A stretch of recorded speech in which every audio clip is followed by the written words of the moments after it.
So tonight, I would like to welcome you to sit and learn from Clinton Householder. Clinton joined Community Legal Aid in 2019. He was with a practicing law firm of Brennan, Manna, and Diamond, and it was in Northeastern Ohio. He graduated from Akron University and later graduated from the law school at Akron University. He currently focuses his help in special education process, teaching families how to advocate for their children during the IEP process and representing them if needed. I want to thank him for joining us. You'll find him very informative.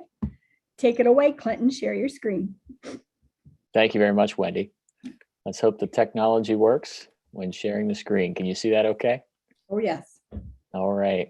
Well, thank you. And thank you, the Autism Society of Greater Akron, for asking me to present today. I've been looking forward to this presentation for weeks, and I'm excited to be here tonight. I want to first start off by telling you a little bit about my organization, Community Legal Aid. Community Legal Aid is a nonprofit law firm that serves 8 counties in Northeast Ohio. So we go as far west as Medina and Wayne County, and as far east as Columbiana, Mahoning, and Trumbull.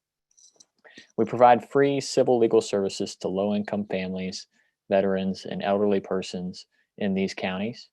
Generally speaking, to qualify for our services, you need to fall below 200% of the federal poverty level.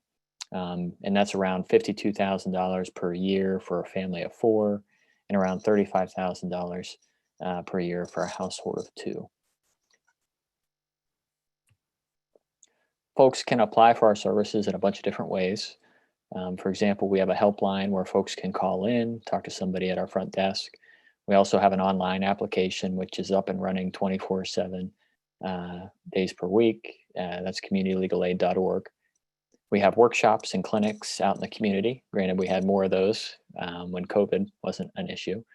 And then lastly, we also get referrals from community partners for services. This slide provides you with an overview of the types of things that we help with. So for example, in housing, we help people with evictions. We help people deal with disputes with their landlords. We help with foreclosures. In the family law world, we help with assisting survivors of domestic violence obtain a divorce or obtain a civil protection order. We can help with a wide range of employment-related legal issues and public benefits-related legal issues. We don't handle criminal issues. We don't handle traffic issues. Our world is the civil world only. When it comes to education law, we've helped families with a wide range of issues. So we've advised parents about education-related topics such as bullying, school counseling, homelessness, and providing continuing education services there. We've advised parents on how to develop appropriate IEPs or behavior support plans. We've advised about how to ask for and receive accommodations at school through 504 plans. We've negotiated for comprehensive evaluations, either conducted by the school or conducted by outside independent providers. We've also represented families at disciplinary hearings, including for suspensions, manifestation determination reviews, and expulsions. And we've also represented parents through dispute resolution tools available through the Ohio Department of Education. So we have a lot of experience. We've been doing this for several years, and we're available to help families with education issues in our service area. So now that I've given you just a little bit of background on what my organization does, let's dive into today's topic, and that's special education law and how you, as a parent, can advocate for your child. These are the topics that I intend to cover today. I have a lot of slides. I probably won't get through them all, but hopefully after reviewing these topics, you'll feel empowered and in a good position to go in and ask the school for help or ask for more services to help your child reach their full potential. So first, I just want to do a high-level overview of what is special education. Then I want to talk briefly about what's the difference between a 504 plan and an IEP. Those are 2 formal intervention plans that may come up from time to time as you enter into the special education world. I want to talk about evaluations conducted by schools. I want to give you some input on common pitfalls during the evaluation process. In other words, things to look out for. The next thing I'll cover is what's included in an IEP. And with that, I'll also talk about common pitfalls with the IEP development process. Last things I'll talk about, if we have enough time, would be your rights and options to resolve disputes with the schools, and just some general tips and best practices that aren't otherwise covered in the other sections about how to advocate for your child. So let's go ahead and dive in. First thing I want to talk about is, again, big picture and why we're here today. And that's what is, special education. It has specific meaning and a specific definition under federal and state law, and that's specially designed instruction that meets the unique needs of a child with a disability. The specially designed phrase is the most important there. That phrase speaks to the programming, which could include a whole bunch of things. It could include details on the instruction your student receives at home or in the classroom or in another setting. It also captures this idea that schools may not only need to provide instruction, in the typical environment in different ways for reading, writing, or math, but they also need to provide other services such as speech, occupational therapy, physical therapy, and other services that go along with access to education and what your child actually needs to grow and develop appropriately. In addition, these services, whatever they end up looking like, need to be unique as to each child with a disability. And the concept of special education hasn't been around in our country for a long time, comparatively. In fact, prior to the 1960s, there was no law in the United States requiring schools to educate kids with disabilities.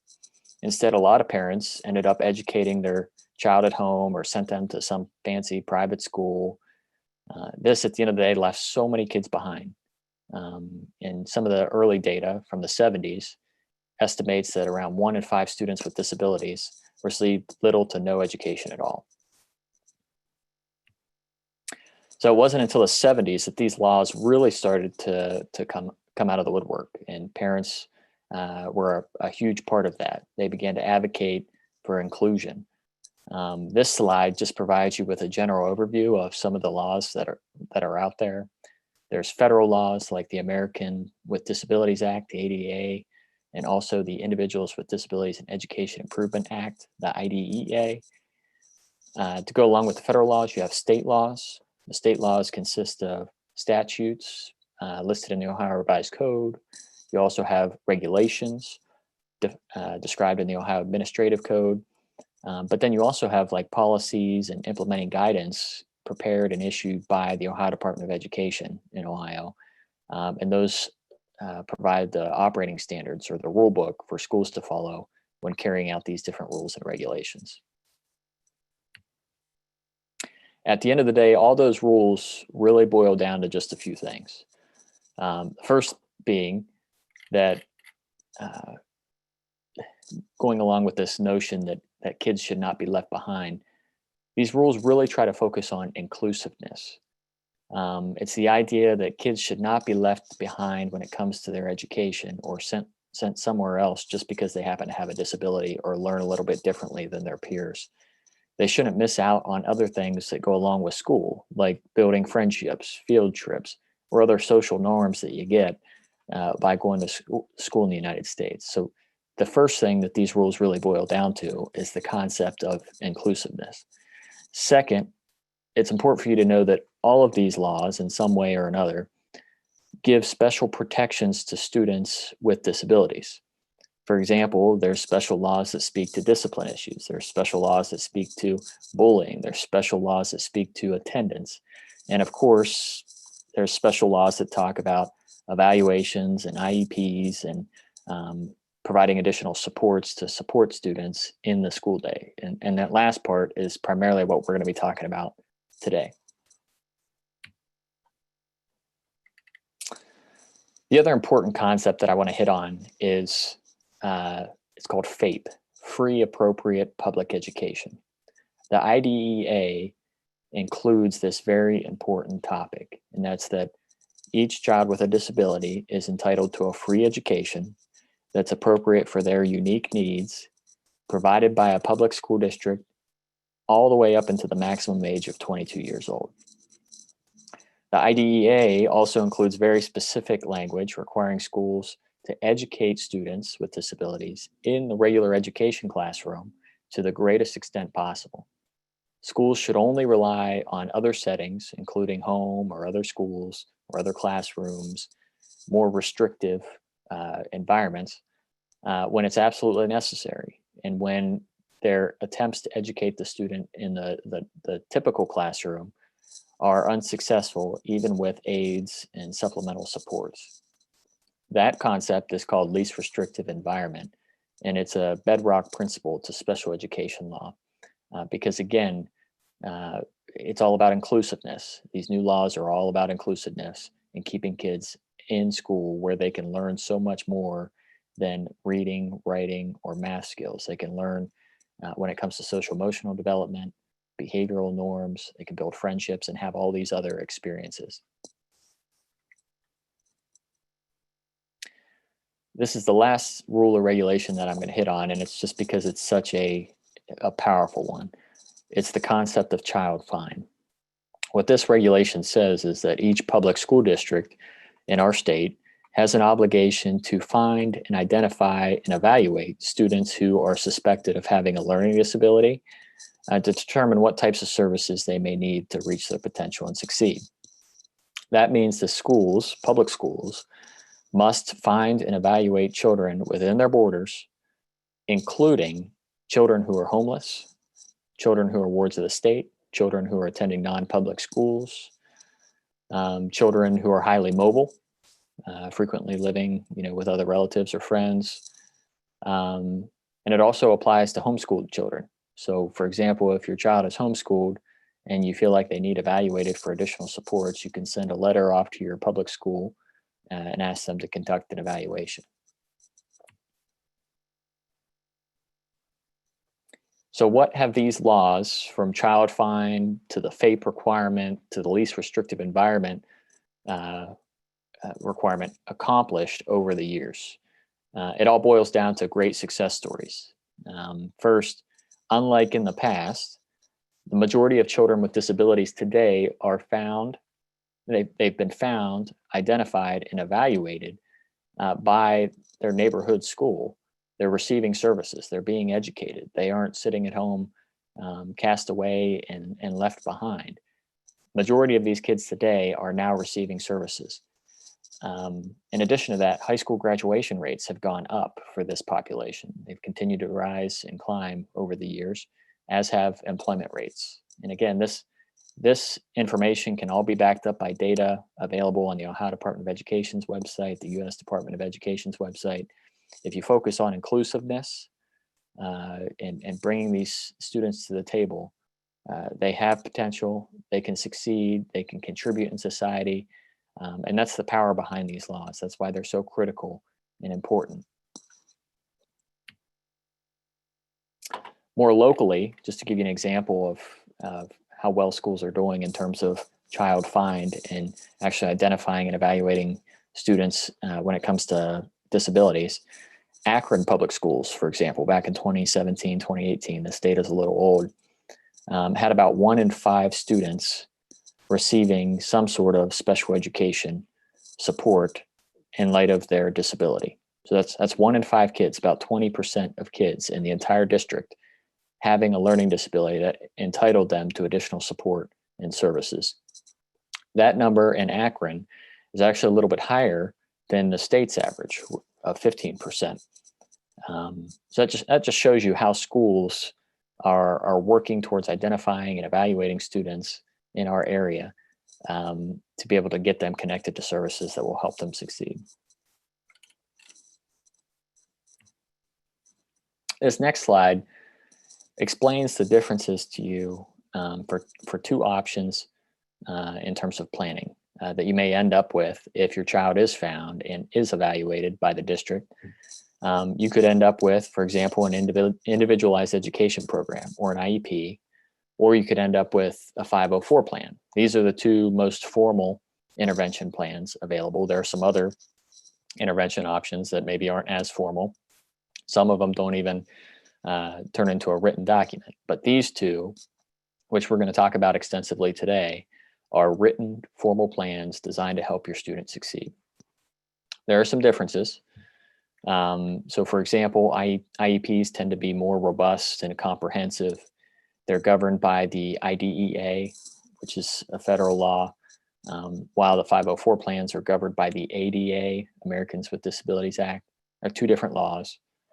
IEPs provide instruction through goals and services, and a whole team of people monitors the student's progress all year long.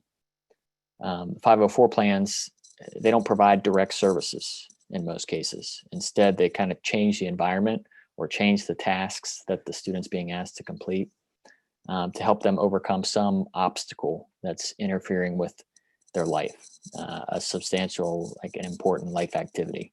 Could be walking, it could be learning, it could be focusing or concentrating, but it doesn't necessarily have to be so severe as rising to the level of needing an IEP.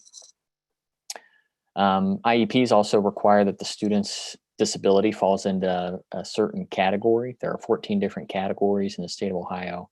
I won't get into the details of them, but one category is autism, for example. Again, each category has its own definition. And actually, the state of Ohio has a great resource guide on its website. Ohio Department of Education has a great resource guide on its website that explains the significance of each one and how you become eligible for each category. But at the end of the day, the best way to explain to you the differences between each is just to give you a quick example. So let's say the student has trouble reading. In the IEP world, if the student has a specific learning disability, which is one of the categories, and they're struggling with reading, they could be struggling with a bunch of different areas of reading. They could struggle to decode the different words, the different pieces of each word, or they could struggle to read fluently, smoothly and from beginning to end without any issues. Or they could have some other reading specific problem that rises to such a level that they need one-on-one or small group interventions, direct services interventions to help them improve on those skill deficits. In other words, they're getting direct instruction to help them overcome that unique problem. On the other hand, let's say it's still a reading related issue, but the deficits in reading aren't decoding skills, they aren't fluency related skills. Instead, maybe the student just gets overwhelmed by reading a whole bunch of stuff on a page, or struggles to focus for long periods of time, which is naturally required for most reading assignments. In the 504 world, which is very different from the IEP world, in the 504 world, that student might not get direct services. They're very unlikely to get direct services. Instead, they could receive accommodations of maybe more time to read on the given assignment, or text with less information or words on a page, or shortened assignments in general. Or perhaps the student could receive like an audio recorded version of the text, or an audio recorded version of the reading assignment. None of those things are direct services being provided to that individual student. Instead, they're just changing the task, changing the environment in little ways that are designed to help that student overcome what appears on its face as a reading problem, or a focusing problem, or an attention problem. Oftentimes, what ends up in a 504 plan can actually be rolled right into an IEP plan. IEPs are much more robust, they're comprehensive, they can include those same accommodations. So sometimes schools will want to start with a 504 just because it tends to be less robust and comprehensive and may be enough to help a student get back on track. So that's a quick primer to what we're going to talk about as this presentation goes along in terms of the plans you may end up with. But first, we need to talk about how you get there, and that's by way of an evaluation. So what I like to say first is, to parents especially, is the best thing you can do is sit down and really think about all of the problems that your child may be experiencing as it relates to school. So you want to identify the problems. This list just gives you, and I think you have a copy of the PowerPoint, but this list gives you a checklist type format that you could use if you want to go through and mark which problems you're seeing on a day-to-day or weekly or monthly basis from your child at home, when they try to do schoolwork, when they talk about school, when you see them building friendships with adults or peers. You want to have in mind all the concerns when you first try to engage in this process. In other words, you don't want to leave something out. You want to have everything in mind. So I always encourage parents to take a few moments and just jot down, whether you use this checklist or not, all of the concerns that you're seeing day to day, week to week, whatever it may be, when it comes to your child's success. After you've taken a moment to think about those concerns, what we recommend you do is you follow up with the child's doctor, just to see if clinically there is anything going on that may be the barrier. Doctors are a great resource in understanding, what's going on with a particular child and what may be affecting them in school. In most cases, your doctors are actually willing to write detailed letters for you to send to the school, either you sending the letter or them send it directly to the school, outlining what all the diagnoses are, how those impact learning, and the doctor's recommendation for services. This check the box type slide is also designed to be a resource for you. These are common medical diagnoses that we see come up when it comes to school services. What we always do is we gather medical records, sit down with the family, review them, and talk about how each of these impact learning and what they could do about when it comes to, about these diagnoses when it comes to asking for different services. But with that in mind, it's always important to know that a medical diagnosis is very different from an educational diagnosis. So medical diagnoses are made by a doctor or qualified clinical professional. They're billed either to you or to your insurance. They're based on the diagnostic criteria called the DSM-5 that has its own specific rules and guidelines. Just because your child has a medical diagnosis does not automatically entitle them to services at school. And I see a lot of confusion with parents about that. And that's because under the rules and regulations that apply to schools, there's a whole different framework for educational diagnoses. Educational diagnoses, those that affect learning in some way, are decided by a school team. You're always included as a parent, but they're decided by a school team. The school pays for it. The child has to fall into specific definitions and requirements that are established by federal and state laws and regulations. Unlike medical diagnoses, which happen in a doctor's office or at a hospital, the educational diagnoses happen in a school setting. It might be an observation in the classroom or in the hallway or someplace in a school setting. And at the end of the day, the schools, in majority of cases, will consider that outside medical information, but they don't necessarily have to follow it. So you can always provide the school with the medical information, or you could ask the doctor to send the school the medical records themselves. But the schools, in most cases, will review it, consider it as part of its own evaluation process. So now that we've covered the differences between medical diagnoses and school diagnoses, the next piece is just to talk about the school's evaluation. At the end of the day, the school's responsible for assessing the problems that the child is facing in school. To do that, they're going to do a wide range of assessments. Those assessment results are summarized in something called an evaluation team report, or ETR, if the student is being evaluated for eligibility for an IEP. If they're being evaluated for just a 504 plan, those results are summarized in a 504 plan assessment or evaluation report.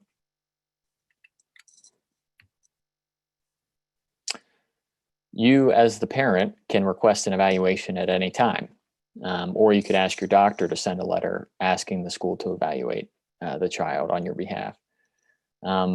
We include in this PowerPoint a template letter that parents in a lot of cases find to be really helpful, because it outlines the way that we recommend that you ask for an evaluation. The first thing you want to do is clearly identify yourself, the child, who you are writing to, like the principal or the director of special education, and that the purpose of your request is to ask that your child be evaluated for special education, either the IEP or a 504 plan or both, because you may not know. You want to explain your rationale for why you think testings and an evaluation is appropriate. So you could say, my kid's really struggling to read, or I watch my kid every night try to do homework and they cry, they struggle, they don't understand the material. Or you could cite behaviors that you find to be concerning. If your student is running all over the place, or can't focus, or can't sleep at night, or really struggles to make friends, you could list all of those concerns. And I recommend you list as many as you have in the letter, and ask the school to do the testing.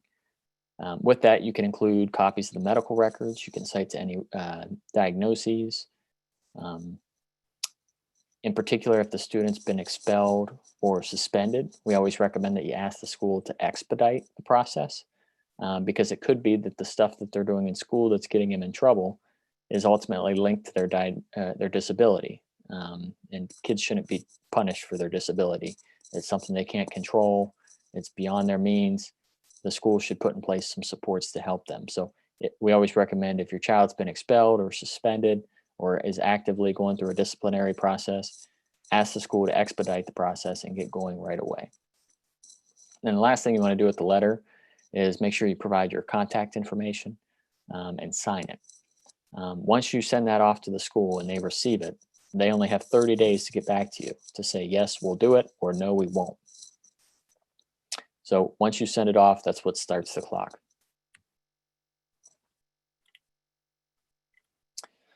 One last point about that letter. It's very important that you put your request in writing. First, that documents when the timeline begins, their clock begins.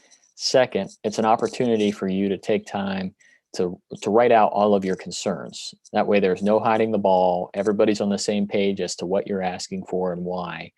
And it documents the file to show what your concerns were and when. So always put your requests in writing. Don't do it over the phone. Things tend to fall through the cracks. School staff, especially at the beginning of the year and towards grading periods, are always so busy, and things just like slip through the cracks, or maybe they don't hear or follow up on necessarily all of your concerns. If you put it all in a letter, your request is much less likely to fall through the cracks, and you're going to have the response that you're entitled to under the law within 30 days. So within those 30 days, if the school decides to do the testing, especially for an IEP, what they're going to do is they're going to schedule a planning meeting where you'll go through a specific planning form.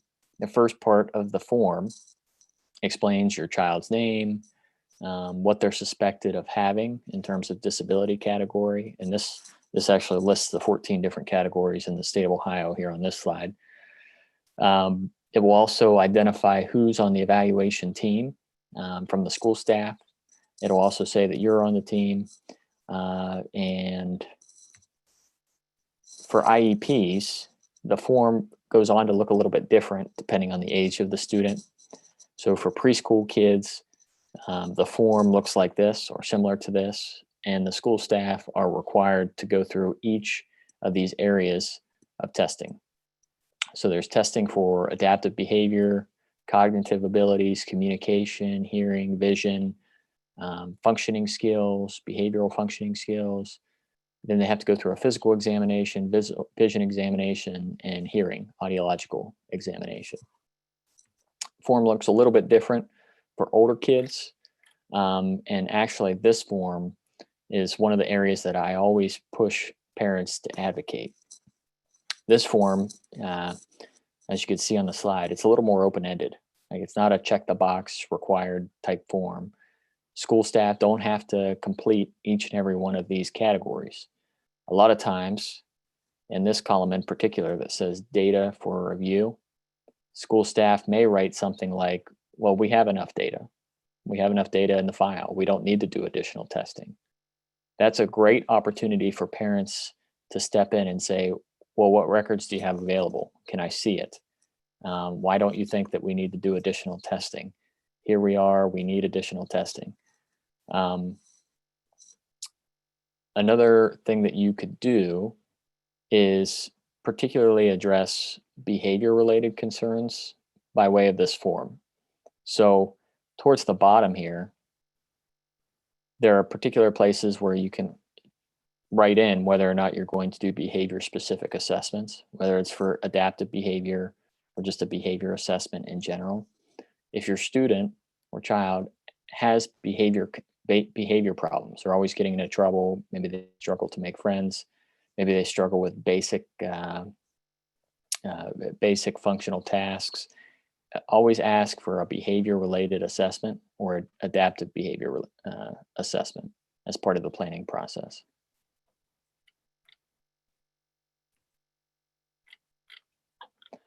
When it comes to the 504, it looks pretty similar to the evaluation team report IEP planning form.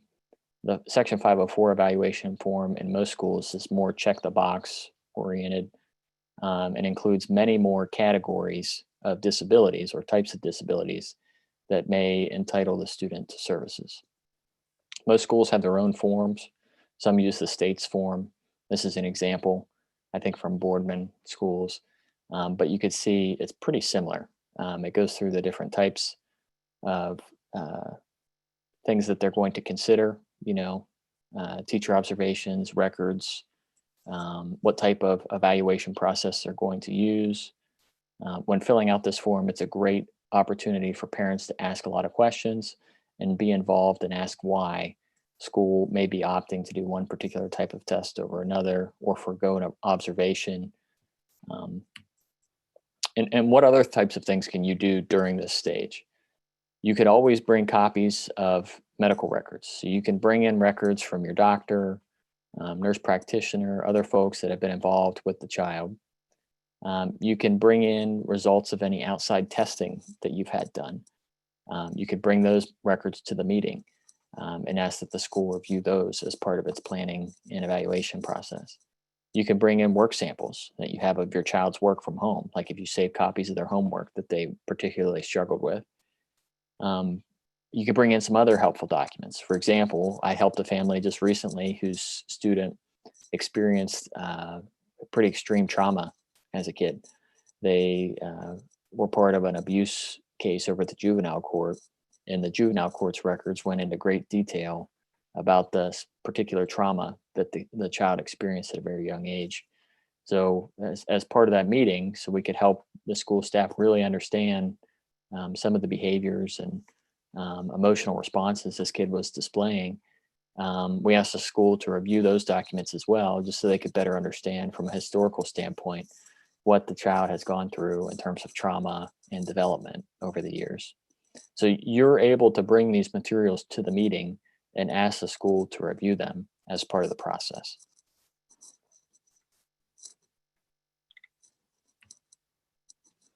Another important thing you could do is make sure that you have the right people in the room. I can't tell you how many times I've had parents tell me that their evaluation meeting may have only had one or two people, school people there. That's inappropriate from my perspective. The team at the end of the day is supposed to be comprehensive and include people who can interpret evaluations and provide input on your child as it relates to school. With that in mind, you can also bring people to these meetings. So for example, you can bring a family member. If you want to bring a family member to help you keep notes or that happens to know the child really well, you can ask the school to let you bring in outside counselors or providers that also have a relationship with your child.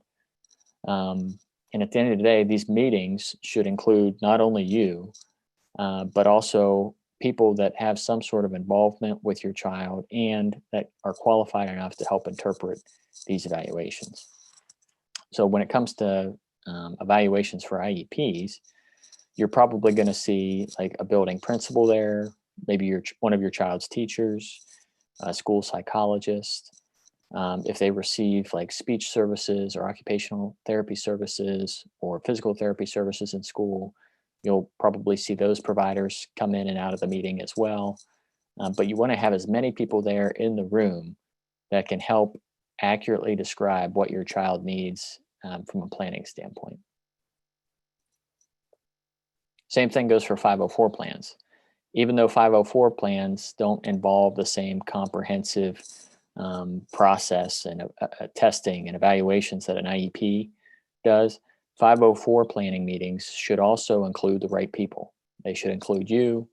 They should include someone that can interpret the assessments that you are doing, and somebody who can speak for the district, like a building principal. That way, when you're having a conversation there with the folks, you can talk about what work's going to be reviewed, what medical records or evaluation reports are going to be used, whether the district's going to conduct any observations of the student in the classroom, do any interviews with you or the student or other people involved in the student's life.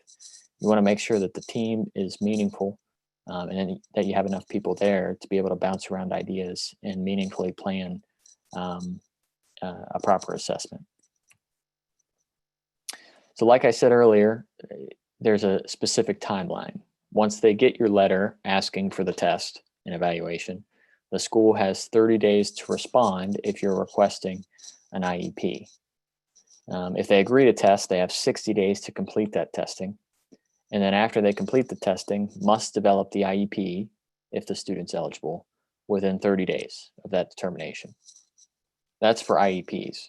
With 504 plans and 504 plan evaluations and 504 plan development, you don't necessarily have a timeline according to the law, but practically speaking, the timeline tends to happen pretty quick because you don't have as robust and comprehensive testing involved with a 504 plan as you do with an IEP. For IEPs, the results are ultimately summarized in a specific report called an evaluation team report. It has 5 sections. Section 1 includes assessment summaries from each person that was involved in the evaluation. So you might have a Section 1 evaluator report from a school psychologist. You might have another one from a teacher, another one from an intervention specialist, another one from a physical therapist or an occupational therapist. You're going to have an assessment report for each person that was involved in conducting the assessment. Section 2 just provides a high-level summary of what each person found. Section 3 is very specific as to reading, writing, math, or writing disabilities. So if your student ends up having one of those based on the evaluation results, the school staff will review some additional information with you in Section 3. Section 4 is the page that actually says yes or no, they're eligible for an IEP and why. Section 5 is a section that I get a lot of questions about, and it's something that I want to spend specific time talking about today, and that's the signature page. Do I ultimately need to sign this document or not? And what happens if I disagree with what the school says, either during the evaluation or when it comes to the student's ultimate eligibility? So here's what you need to know. No, you don't need to sign. There's nothing that says you absolutely have to sign. If you disagree with the results or the ultimate eligibility determination, simply mark you disagree, which I've highlighted there. You can mark disagree, and the school is required at that time to ask you to write a statement as to why you disagree. Sometimes they'll write that statement for you and ask you to review it and see if it makes sense to you and is accurate. Other times they'll ask you to write why you disagree. You can disagree with all or parts of the evaluation, but when you disagree, you have some options. It's not like it just stops there. Your child's never going to be able to receive services. You have options. One of the things you can do is you can talk to an advocate, for example, Community Legal Aid. There's also another group that operates statewide. It's called Disability Rights Ohio. You could also talk to advocates over at Greenleaf Family Center, or you could call your local bar association for a referral to a private attorney. You could also talk to the Ohio Department of Education. They have a wide range of dispute resolution tools available to parents and schools to resolve disagreements. I've got a couple slides later in the presentation that explains each option if we get to it. And the last thing that you can do, and I get a lot of questions about this, is request what's called an independent educational evaluation. So an independent educational evaluation is appropriate if you disagree in good faith with the school's evaluation. Let's say you disagree with the results of whatever tests they did, or don't think they administered the test correctly. You can ask for an IEE. The public school must pay for it. If they don't want to pay for it or they disagree, what they actually have to do is contact the Ohio Department of Education and essentially prove to the Ohio Department of Education that your request didn't have merit. It didn't make sense. It's not appropriate based on the circumstances. So you can request it, and it falls then on the school to go back and show that they shouldn't have to pay for this outside independent educational evaluation. If you do take that step and ask for an IEE, again, it's critical that you put your request in writing and that you do not sign the ETR consent form. So don't sign that you agree here and then ask for an IEE. You want to mark that you disagree and ask for an IEE and explain in your statement why you disagree with the evaluation team report results. Again, it's very important that you don't sign that you agree. It's very difficult to overcome that down the road because the school will just point to that consent saying that you agreed with it at the time. If they go forward with the IEE, what the school's going to do is probably give you a roster of different evaluators in your area that they're okay with you selecting. In most cases, your major facilities in the area will be on that list, like your Akron Children's Hospitals, your SUMA, your well-known behavior clinics around town, or independent providers. The reason that they generate a list is just to make sure that, if you're related to the doctor, or it's a doctor that's just getting started and it has no experience and is working out of a garage, that you aren't going to those types of people that are going to give you the type of recommendation that you want out of the gate. They generate a list, they give you the list because those folks that are on the list are usually vetted and have been around for a while and are well recognized when it comes to educational assessments. So you'll ultimately have to pick probably an evaluator off that list. And as long as it's on the list, the public school is going to pay for it. Another topic that I often discuss is, well, what happens if they won't even test at all? What if they disagree? It's not that I disagree with the results. There's no results. They never did the test. Well, first thing you want to do is read the denial notice. Under Ohio and federal law, if you ask them to do the test, they have to reply in writing to say no. And they have to say no in writing and explain to you why. So you want to review that denial notice, and you can respond in writing to the school by writing another letter explaining why either they denied you, not fully considering your request or all of your concerns, and why that's inappropriate. If they also agree not to test, make sure you pick up the phone and call an advocate. Call legal aid, call Disability Rights Ohio, call the local bar association, call an advocate to see if they could help you, if nothing else, with writing another letter. Sometimes you just have to use the right buzzwords and make sure it's detailed enough and clear enough for the school to understand what you're trying to say in making your request for services. So a lot of times, even if an attorney or advocate won't help you at the meeting or help you long-term resolve the dispute with the school, a lot of times they'll have capacity to just be able to help you write a really good letter that you could use to fully tell your story and get the help that you need from the school. So if you do the evaluation and at the end of the day you're eligible for an IEP or a 504, there are some key things that I want to review now just for a few minutes, especially common pitfalls. So you'll meet with the school, just like you did for the evaluation planning stage, to develop either the IEP or the 504. Again, you want to make sure you have the right people at the table that have experience or will be working with your child directly as you put pen to paper and actually write the supports that your child is going to receive. IEPs have 16 sections. They each have their own significance, their own meaning and requirements under the law. I'm not going to review all 16 today. That would take quite some time, but I will talk about just a few, these ones that are highlighted in red, if I have enough time. First one, and I see a lot of mistakes in IEP meetings with this. The first section I want to talk about is section 2. It's called special instructional factors. So what the school and parents are supposed to do during this part of the IEP is review each one of these questions and ask whether or not it implicates the child's educational problems or not. So for example, does the child have behavior which impedes his or her learning or the learning of others? The team is supposed to talk about that question and answer yes or no. A lot of times that box is checked yes, but then the rest of the document doesn't really include any behavior specific supports, which is a problem. So that's the first thing I want to talk about. And that's how you build in behavior supports.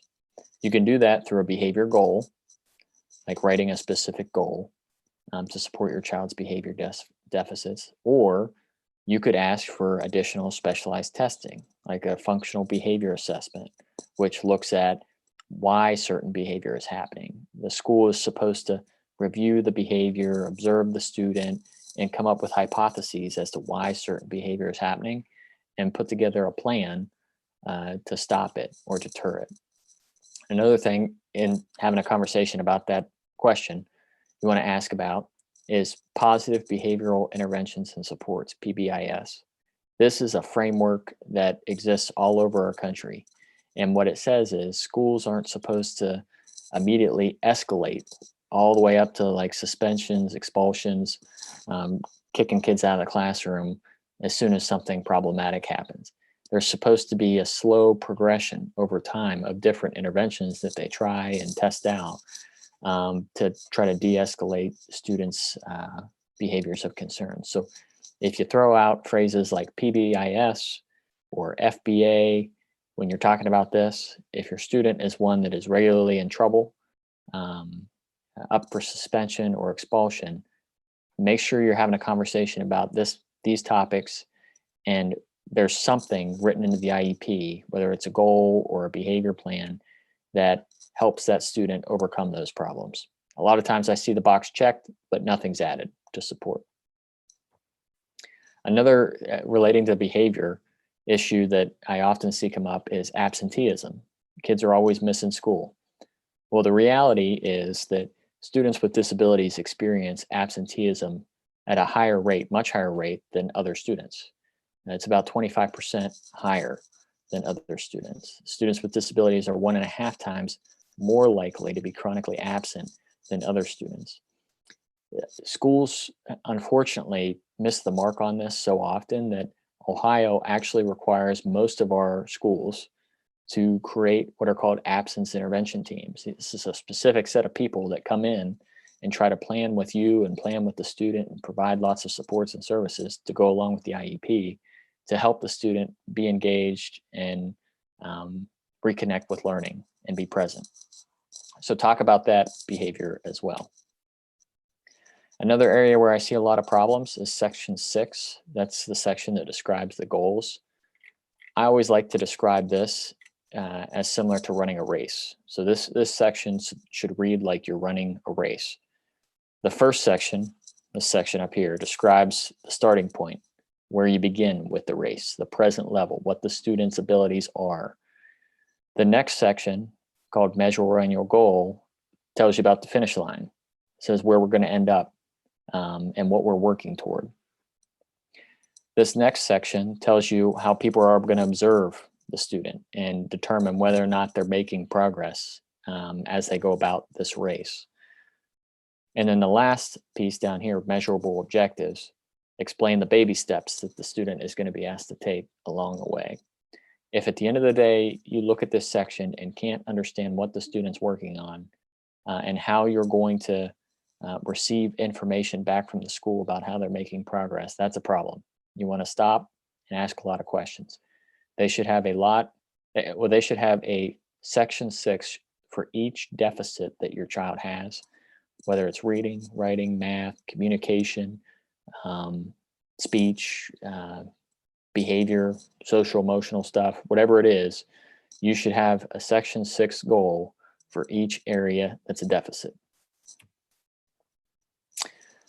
Real quick, when it comes to section 7, I see a lot of changes from year to year to year in IEPs without anybody really pumping the brakes to explain those changes. So each box in section 7 has its own meaning. This one, especially design instruction, talks about whether your child is receiving small group or one-on-one services towards reading, writing, or math, whatever goal they're working on. And importantly, it explains the amount of time your student is receiving those services towards the goal per semester, per week, or per day. Same thing goes for related services and technology support and other resources that they're receiving throughout the school year. I see oftentimes a lot of changes to the amount of time or frequency of services being provided, and it kind of goes unnoticed by parents.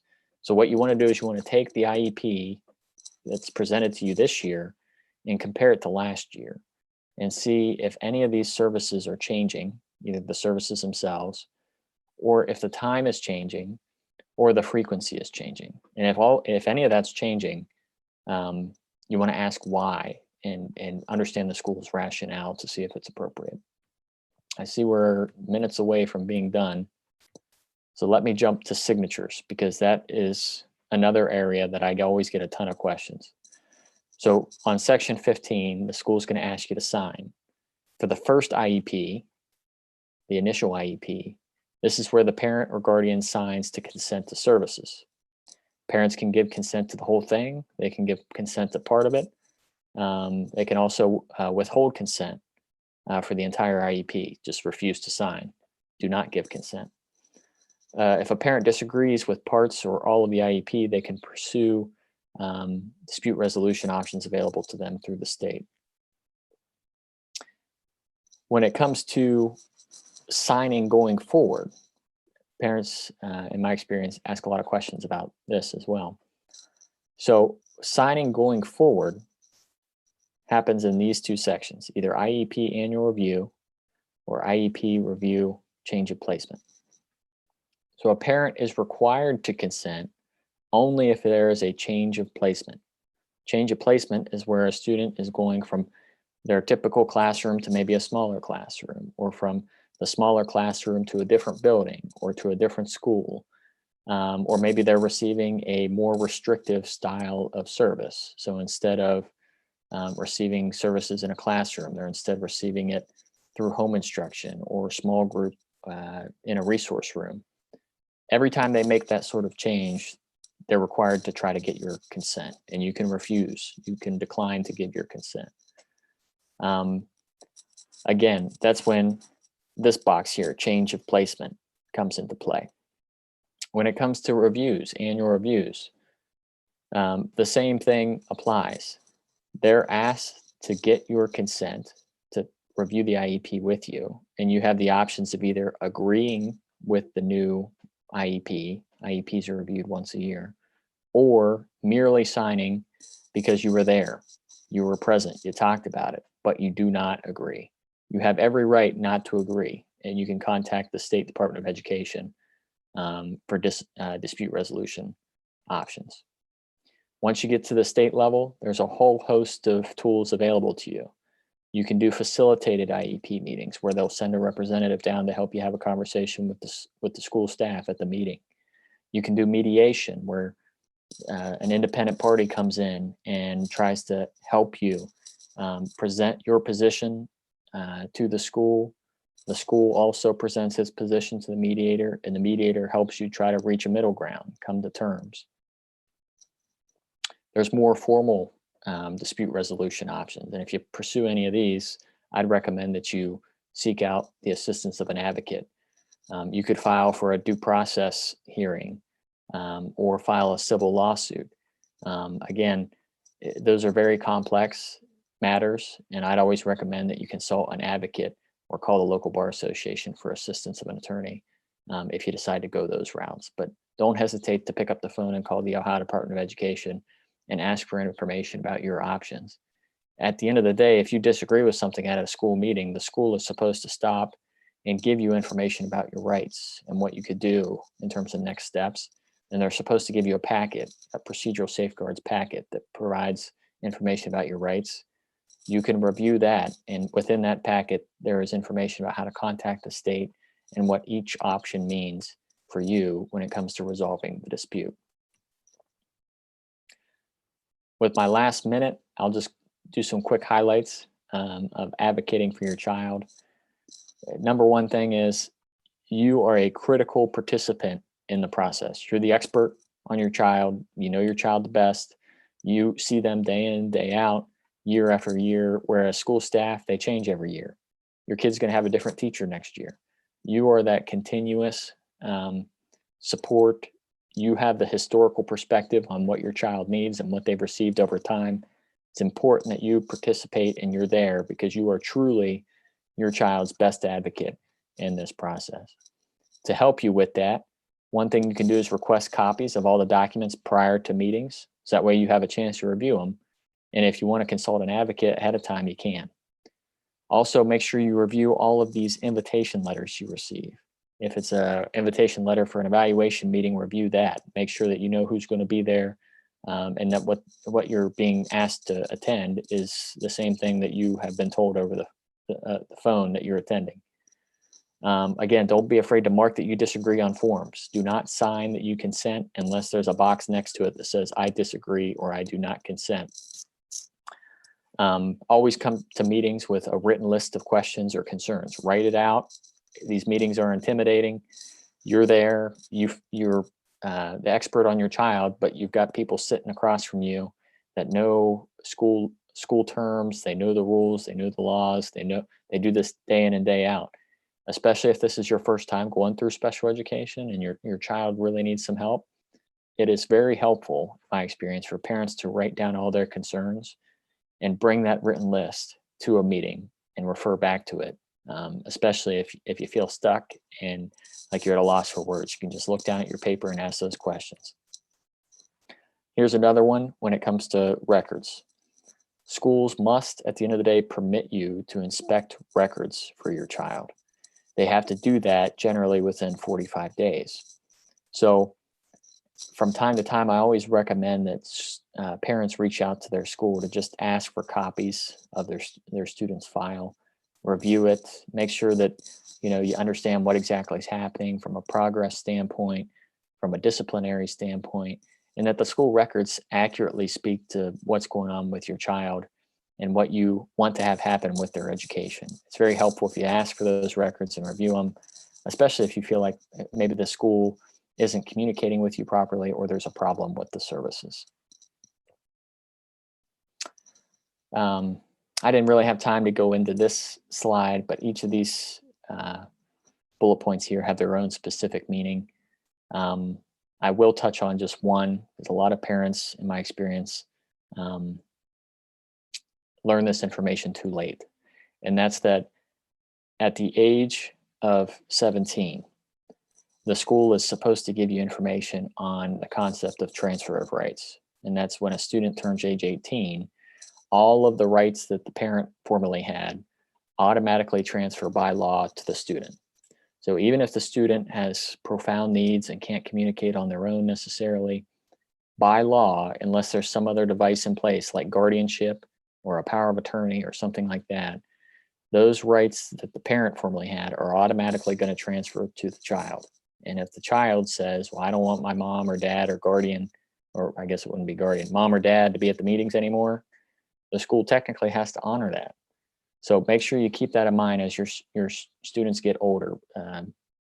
Talk to your doctor about how you can plan for when the student turns age 18. If you feel like you need guardianship or a power of attorney or something like that, call an advocate, call the bar association for a referral to a private attorney. because a lot of the decision making when it comes to adulthood happens after that child turns age 18. And like I said, students are eligible for services up to the age 22 in Ohio. So you want to have that decision-making ability in place. This is my last slide. At the end of the day, parents are so important to this process. I can't tell you how many parents I've had tell me they're scared, they're concerned, they're intimidated, they don't know what to do. But at the end of the day, they walk in, they know their child the best, and they can provide meaningful input and strategies for helping their kid reach their full potential. You all are truly your child's best advocate. I might be licensed to practice law, but I don't live with your kid day in and day out. You know what's best. I encourage you to be involved, active, participate, come to the table with ideas. And I hope that you found this presentation helpful and informative as you try to do that going forward. Thank you, Wendy, and thank you to the Autism Society of Greater. Clinton, thank you so much. This was so informative. Am I right to say also that a parent has the right to call an IEP meeting outside of the regular schedule of IEP meetings through the year? They can call one at any time if there's suspicion that a particular part of the IEP is not being honored? That's exactly right. So parents have the right to call an IEP meeting at any time. By law, the IEP is required to be reviewed once per year, and the evaluation is required to be conducted every 3 years. If something comes up, let's say discipline related, or there's a new evaluation, or your child is really struggling and falling behind, you have the right to call an IEP meeting at any time to try to raise those concerns. Okay. This PowerPoint and the recorded webinar will be available at autismakron.org by the middle of the week. At the present time, though, if you have any questions, would you put them in the chat? Clinton will stop sharing his screen and we'll entertain any questions you might have.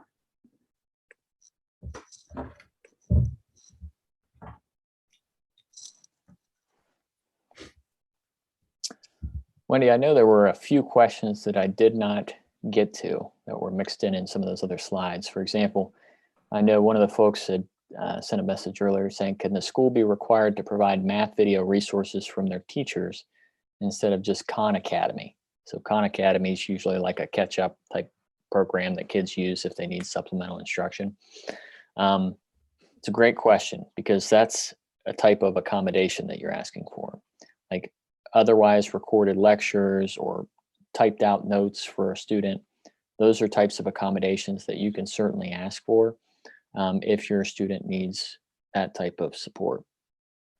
I doubt that a school would agree to forego Khan Academy altogether, but you could certainly get some additional aids and services like pre-recorded lectures or live recorded lectures as part of the accommodations section of your student's IEP.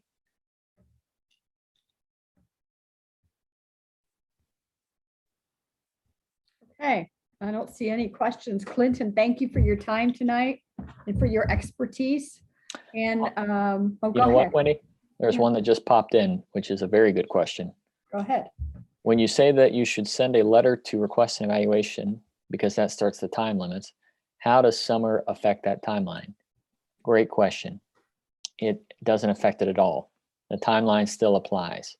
However, it's not always good to send a letter requesting an evaluation over the summer months because a lot of teachers are unavailable or school staff are unavailable in general. So what I always tell parents is to time it up to where that clock starts closer to the start of the school year. So that way the school staff could meet a little early, start doing some record reviews and interviews with the parent or the student at a distance. And then once they start school, you could jump right into the classroom intensive stuff. So for example, if school starts up the second week of August or third week of August, I might send a letter, the third week of July. So that way that 30-day response time starts and you can get together as a planning team and really outline before the semester gets underway what you're going to do and when and by who. Mm-hmm.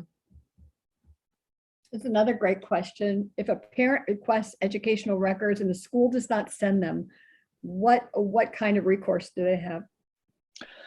Well, by law, the general rule is you need to reply within 40 days with the records.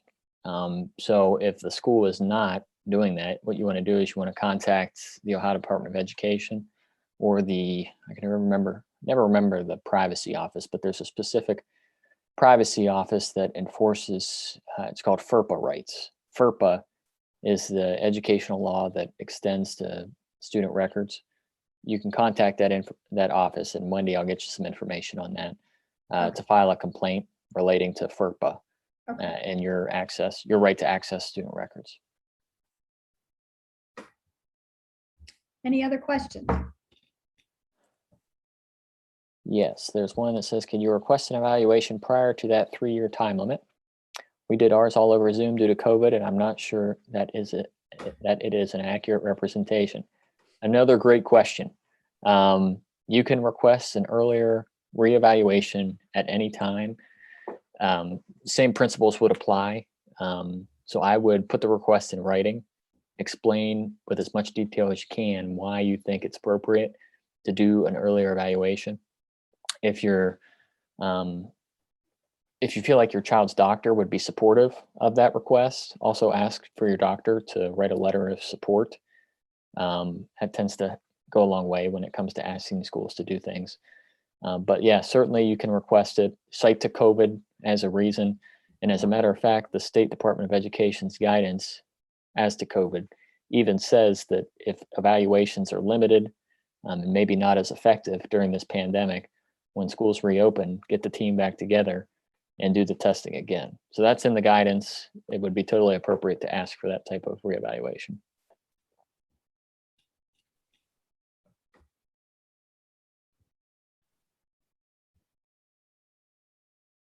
If the school schedules an IEP review via Zoom, can I, as a parent, ask for an in-person meeting? You can. I personally haven't had that experience yet. Most of the families I've represented over the past year and a half have either been in person and the school wanted in person, or online and everybody wanted online. I haven't had that particular situation come up just yet, but I'd say that you could certainly ask for it. Whether you could get the whole team there in person may be a different story. For example, maybe the school principal and the school psychologist could meet you there in the building, but the rest of the team could appear virtually. I'm not sure, but I think it'd be appropriate to ask if that's what you'd be more comfortable with, especially if it's easier for you to review documents and participate meaningfully that way.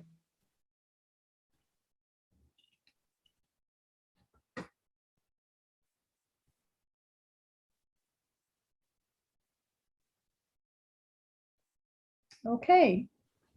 Clinton, we'll let you continue your evening. Thank you so much for everything you've offered tonight. I invite everyone to go to autismakron.org for the recorded webinar and the PowerPoint by Wednesday. Have a great evening.